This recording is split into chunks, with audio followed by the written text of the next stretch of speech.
할렐루야.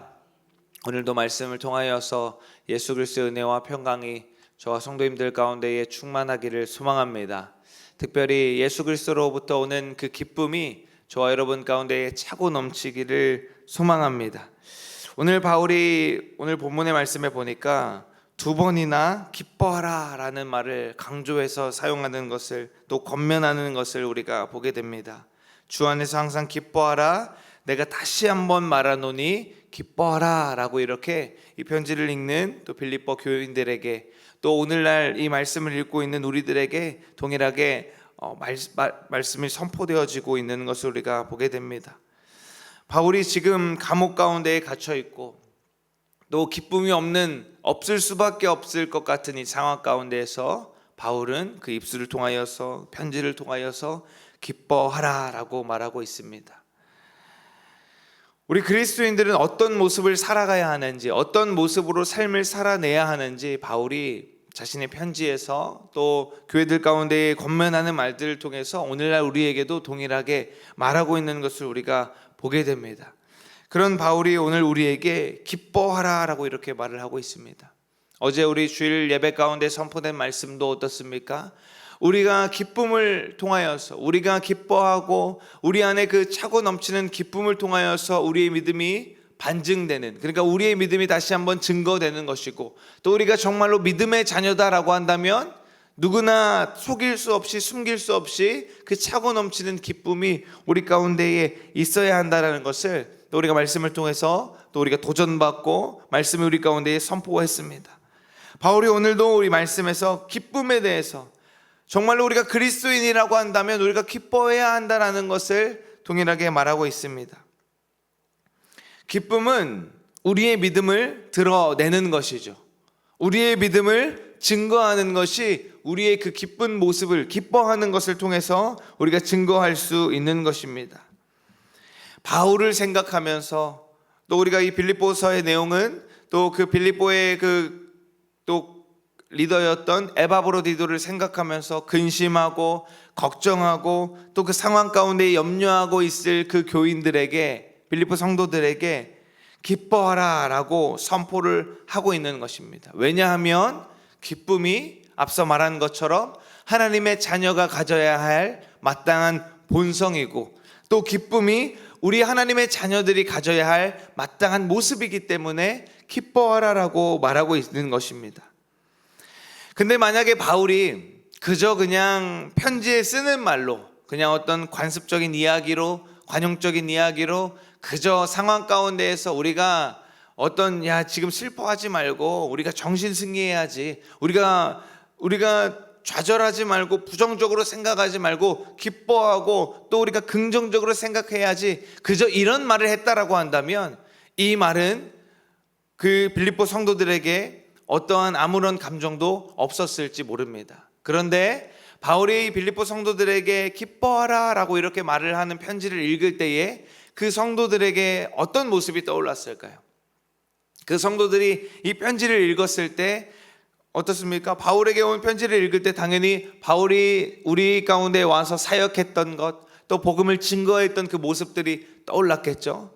그런데 그들이 기뻐하라, 내가 다시 말하노니 기뻐하라 라고 말할 때에 뒤에서도 말하겠지만 바울이 그들 가운데에 보여줬던 그 믿음의 본을 그들은 떠올렸을 것입니다. 바울이 우리 가운데에 복음을 전할 때에 또 감옥에 갇혀서도 또 어려운 감옥뿐만 아니라 어려운 환난 가운데 있는 그 모든 일거수일투족에 있을 가운데에 그가 어떻게 반응했는지, 그가 어떻게 그 신앙의 또 그 복음 전도자의 사역을 감당했는지를 그들은 다 알았고 그것을 떠올렸을 것입니다. 그런데 그것을 떠올렸을 때 마땅히 바울은 그 어려움 가운데에서 그가 말하는 것처럼 그저 이제 하는 말이 아니라, 그가 지금까지 사역 가운데에 그 빌립보 성도들이 봤던 바울의 모습이 항상 기쁨이 차고 넘쳤고, 항상 저 사람은 왜 저렇게 어려움 가운데서도 기뻐할까? 저 사람은 도대체 그 어려운 이 낙심되질 상황 가운데에서도 항상 기쁨이 넘쳐 흐를까? 라는 의문이 들 정도로 바울은 항상 기뻐하는 그러한 모습의 사도였던 것을 우리가 이 모습을 통하여서 또 우리가 살펴볼 수가 있습니다. 이 기쁨이라는 단어는 헬라어로 카이로라는 단어인데, 이제 이 단어를 이제 쭉 어제 살펴보면서 한 가지 발견한 것이 무엇이냐면, 이 카이로라는 이 어근, 이 기쁨이라는 어근으로부터 어떤 말이 나오냐면, 우리 잘 알고 있는 카리스, 은혜라는 말이 이 기쁨이라는 단어로부터 그 출발하여서 나온 것을 살펴볼 수가 있었습니다. 그러면서 묵상 가운데에 이러한 결론이 결국에는 주어지는 것이죠. 우리가 기쁨이 우리의 믿음을 증거하는 것이고, 우리 안에 믿음이 있다면 결국에는 기쁨이 흘러나오는데, 다시 이것을 이 말씀, 이 어근을 통해서 비춰볼 때에 결국에는 우리 안에 있는 기쁨은 세상으로부터 오는 것도 아니고 결국에는 주님의 은혜로부터 오는 기쁨이다라는 것입니다. 그리고 또 우리 안에 기쁨이 있을 수 있는 것은 우리 안에 은혜가 차고 넘칠 때에 기쁨이 또 흘러갈 수 있다라는 것입니다. 우리가 만약에 세상으로부터 기쁨을 얻고 세상으로부터 만족을 얻는다라고 한다면, 그것이 사라졌을 때, 나의 기쁨의 조건, 내가 만족할 수 있는, 기뻐할 수 있는 그 조건이 무너지고 사라졌을 때는 곧바로 그 기쁨은 무너질 것이고 사라질 것이고 끊어질 것입니다. 그러나 우리가 예수 그리스도의 은혜로 말미암아 기뻐한다라고 한다면, 그 은혜는 한량이 없고 그 은혜는 끝이 없기 때문에 우리는 그 기쁨이 또 한량 없고 끝없이 넘쳐 흐를 수 있다라는 것입니다. 그래서 바울도 오늘 기뻐하라라고 얘기할 때 그저 기뻐하라, 어려움에 처할수록 더 기뻐하라라고 이야기하지 않고 주 안에서 기뻐하라라고 이렇게 말을 하고 있는 것입니다. 너희가 기뻐할 수 있는 것은 어떤 상황과 환경 때문이 아니라 우리가 주 안에 있을 때에 기뻐할 수 있다는 것을 본인이 삶을 통해서 그렇게 증거하였고 또 그렇게 권면하고 있다라는 것입니다. 우리가 차고 넘친다라는 것, 영어 단어로는 overflowing이라고 하는데, 그러니까 그냥 가득 차는, 어느 정도 이 물컵에 물이 그냥 가득 차는 정도가 아니라 흘러 넘치는 것. 그것은 어떻습니까? 이것이 물이 그냥 나의 한계를 뛰어넘어서 계속해서 부어져서 내가 그냥 이것을 가득 간직하고 있을 뿐만 아니라 이제는 그것이 차고 흘러 넘쳐서 그 주변으로 계속해서 흘러가는 것을 말합니다. 우리 안에 기쁨 또한 마찬가지입니다. 우리가 주님 안에 있을 때에, 주님의 그 은혜 가운데에 충만히 젖어들 때에, 우리가 그저 은혜가 그저 오늘 하루 그냥 우리가 살아갈 정도로 그저 그냥 턱끝까지 차 있는 정도가 아니라 그저 은혜가 흘러 넘치고 충만하여지고 넘치고 넘쳐 흘러서 그 기쁨이 나뿐만 아니라 내 주변의 모든 그 내가 만나는 영혼들에게도, 내가 가는 모든 그 영역 가운데에서도 그 기쁨이 차고 넘치고 흘러 넘치는 것입니다. 그러면 그 모습을 통해서 내가 만나는 지체들이, 영혼들이, 또 우리의 가정의 또 자녀들이, 배우자가 하나님을 보게 되는 것이고 은혜를 눈으로 보게 되는 것입니다. 우리는 주 안에서 기뻐해야 하는 것이고, 우리의 기쁨의 원인이, 기쁨의 이유가 오직 예수 그리스도 되어야 되는 줄로 믿습니다. 아멘. 그리고 바울이 뒤이어서 너희가 기뻐해라 라고 얘기하면서 5절에 보니까 너희 관용을 모든 사람에게 알게 하라, 주께서 가까우시니라 라고 말하고 있습니다. 관용이다 라고 이렇게 단어를 하니까 어떻습니까? 우리가 생각하는 관용의 모습은 어떻습니까? 내가 조금 피해를 봐도, 내가 좀 손해를 봐도 그저 내가 어떤 관용을, 너그러운 마음을 베풀어서 그들에게 더 선한 것을 보여주고 선한 것을 나타내는 것을 우리가 어느 정도 관용이라고 이제 이해할 수가 있겠죠. 그런데 여기서 관용이다라는 것은 그것보다 더 뛰어넘는 것입니다. 그저 내가 나한테 피해주는 사람 내가 참아야지 하고 그냥 관용을 베풀고 선을 베풀고 용서하는 그 수준을 넘어서 내가 애쓰지 않아도, 앞서 말한 것처럼 이제는 내가 은혜가 차고 넘치고 기쁨이 차고 넘치니까 내가 관용을 베풀어야지, 내가 용서해야지 라고 애쓰지 않아도 그저 그것이 내 안에서 흘러 넘쳐나는 것입니다. 그리고 그것을 내 주변의 사람들이, 모든 사람들이 그것을 보고 알게 되는 것입니다. 기쁨을 알게 되는 것이고 나를 통해서 내 안에 있는 주님을 알게 된다라는 것입니다. 저 사람은 어떻게 저렇게 어려움 가운데에서도 기뻐할 수 있을까? 저 어려움 가운데에서도 어떻게 낙심하지 않을 수 있을까를 보고 내 안에 예수 그리스도를 보게 된다라는 것입니다.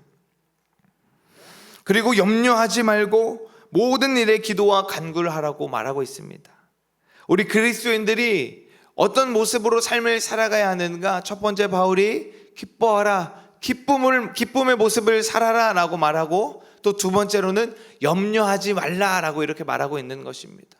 사랑하는 성도 여러분, 우리 삶 가운데 얼마나 염려거리가 많습니까? 사소한 것부터 시작해서 얼마나 누군가에게도 말 못할 큰 염려들 너무나도 많이 있는데, 성경은 계속해서 여기서뿐만 아니라 말씀은 처음부터 끝까지 계속해서 우리에게 염려하지 말라라고 말합니다. 그러면 우리는 이렇게 대답하겠죠.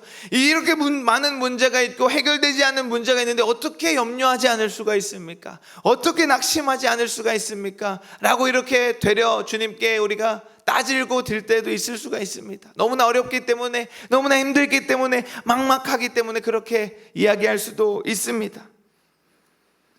그런데 성경은 계속해서 우리 그리스도인들은, 하나님의 자녀들은 염려하지 않는 자들이다라고 말하고 있습니다.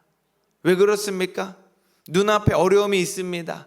아직도 해결되지 않고 막막한 문제들이 있습니다. 그런데 세상 사람들은 그 문제들이 해결이 보여야만, 어떤 해결될 만한 실마리가 보여야만 안도할 수 있고, 이제 괜찮다라고 또 이제 마음을 내려놓고 염려하지 않을 수 있습니다. 그런데 우리 그리스도인들은 그 염려거리, 그 문제거리, 그 너머의 것들을 보는 자들입니다. 다시 말하면 우리는 그 문제 앞에서 문제의 이 답이 무엇일까? 여러 가지 보기 중에서 이 답이 무엇일까? 고민하고 염려하고 걱정하는 자들이 아니라 우리는 이미 해답지를 보고 답을 알고 있는 자들입니다. 그래서 무엇이 정답인지 알고 있는 자들이기 때문에 우리는 염려하지 않을 수 있고, 그렇기 때문에 우리는 문제보다 그 너머에 문제보다 크신 하나님을 바라보는 자들이기 때문에 우리는 염려하지 않을 수 있는 것입니다. 그래서 성경 말씀이 우리에게 염려하지 말라라고 말하는 것은 그저 그거 걱정거리 생각하지 마, 그 문제 생각하지 마, 이 차원이 아니라 그 문제 뒤에 있는 하나님을 바라보라 라고 하는 것입니다. 우리의 시선을 그 걱정거리, 염려거리에 두지 말고, 거기서 멈춰 있지 말고 하나님을 바라보라고 말씀은 계속해서 우리에게 말하고 있는 것이고, 우리를 계속해서 깨우고 있는 것입니다. 우리 그리스도인들은 기뻐해야 하는 자들이고 또한 염려하지 않아야 하는 자들입니다. 그리고 마지막으로 마음과 생각을 지키는 자들이어야 합니다. 사랑하는 성도 여러분, 여러분이 그리스도인으로서 오늘 하루도 각자의 삶의 자리에서 살아낼 때에 예수 그리스도의 힘을 힘입어서 여러분의 마음과 생각을 지키시기를 소망합니다. 우리가 기뻐할 수 있고 또 염려하지 않을 수 있는, 사실 가장 궁극적인 그 원인은, 해결책은 무엇이냐면 우리의 마음과 우리의 생각을 지키는 것입니다. 염려가, 걱정, 근심이, 또 어떤 불안함과 그 모든 것들이 우리를 뒤덮을 때에, 나의 마음을 흔들고 나의 생각을 계속해서 사로잡으려고 할 때에 우리는 주님 안에서 그것을 지켜내야 하는 것입니다. 그런데 이것을 내 힘으로 할 수 있는 것이 아니죠. 내가 아무리 생각해서 내가 긍정적인 생각을 해보려고, 내가 마음의 걱정 근심을 안 해보려고 내가 열심히 하여도 어떻습니까? 우리는 계속해서 걱정이 꼬리에 꼬리를 물어서 더 염려하고 낙심하게 되는 것이 우리 연약한 우리의 모습입니다.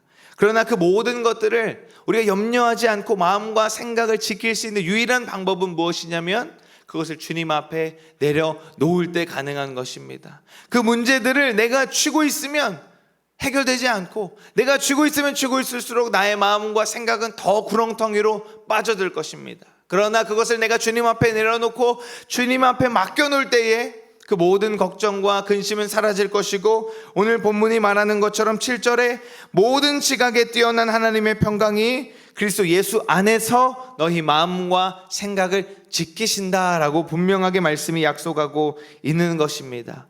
사랑하는 성도 여러분, 우리는 세상에 살아가고 있지만, 저와 여러분이 세상 사람들과 똑같이 세상 가운데 살아가고 있지만 우리는 세상 사람들과 다르게 반응하는 사람들입니다. 세상 사람들과 다르게 문제 가운데 반응하고 다른 모습으로 나타내는 자들입니다. 어떤 문제가 다가왔을 때에, 또 나에게 너무나도 부당하고 억울한 일이 닥쳤을 때에 마땅히 내가 그것을 호소할 수 있고, 마땅히 내가 그것을 내 어떤 혈과 육적인 것으로 그것을 대응할 수가 있고, 그것이 마땅히 내가 지금 할 수 있는 어떤 나에게 주어진 합당한 일이라고 할 수 있지만, 똑같이 반응하지 않고, 내가 말할 수 있는데 말하지 않고, 내가 이렇게 행동할 수 있는데 행동하지 않는 것이 우리 그리스도인들의 모습인 것입니다.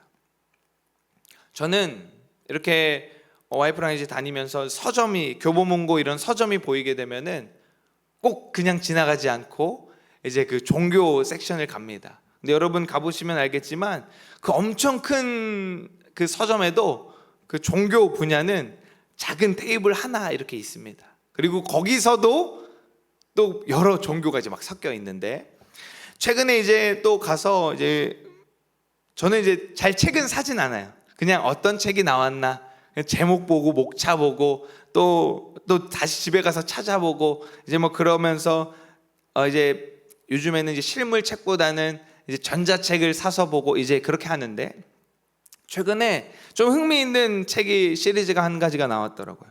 어떤 이제 그 바울 서신에 대해서 깊이 공부하고 또 묵상한 어떤 선교사님께서 바울에게서라는 어떤 시리즈의 책을 이제 내셨는데, 1권이 목회자 바울이 목회자에게, 그리고 그 시즌 2가 지난달에 나왔는데 사도 바울이 성도에게, 그렇게 해서 이제 이게 뭐 시리즈 8까지 나올 거라고 이렇게 얘기를 하더라고요. 그래서 이제 그 책을 이제 전자책으로 구입해서 이제 읽었습니다.